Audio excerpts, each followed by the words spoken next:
कि घर मालिक की दबंगाई के चलते गंभीर रूप से घायल हुए नवी मुंबई कामोटे राघव सदन निवासी विजय सनी कंक ने मुंबई के सैन अस्पताल में उपचार के दौरान अपने जीवन की अंतिम सांसें लीं। इस घटना के चलते घर परिवार में कोहराम मच गया है।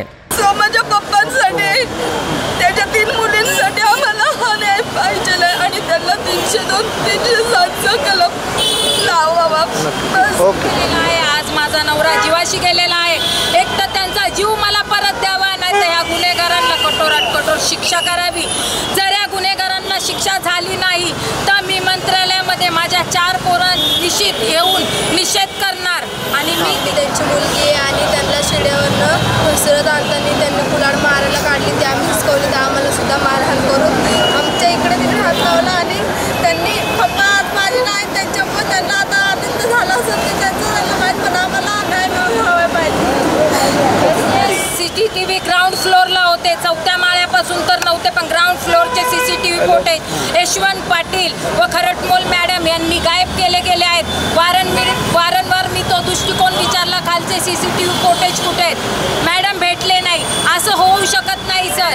आणि माझ्या मुली जी कुऱ्हाड हिसकवलेली म्हणून हातात नाबालिग घेऊन आल्या, आज त्यांचे फोटो काढून काय सिद्ध करण्याचा आरोपींनी प्रयत्न केला आणि त्यांना पोलीस प्रशासनाने कुठल्या कायद्याने हा प्रयत्न केला की आरोपींना सपोर्ट, कारण आरोपींना त्यांना मदत करून पुरेपूर लाच खाण्याची होती आणि ती लाच त्यांनी खाल्ली आहे। आणि आमच्या खूप मोठा आधार होता माझ्या पप्पांचा, जेणेकरून माझ्या पप्पांच्या प्रत्येक सुखदुःखात तो माझ्याबरोबर असायचा, मला सर्व गोष्टीचं कॉपरेट करायचा।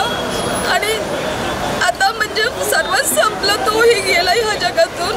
तर फक्त मी कळकळीची विनंती करते की माझ्या भावाला, वडिलांना, आम्हा सर्वांना आणि त्याच्या 4 मुलांना सरकारने न्याय द्यावा। मुख्यमंत्र्यांना माझी ही कळकळून विनंती आहे की एका गरिबाचं म्हणणं आणि तळतळून जे बोललेलं ते त्यांनी ऐकावं। भाड्याने राहणे काही गुन्हा नाही किंवा एखादा ओनरला अशा पद्धतीने एखाद्याला मारणं किंवा जीव घेणं हे कुठल्याही कायद्यामध्ये बसत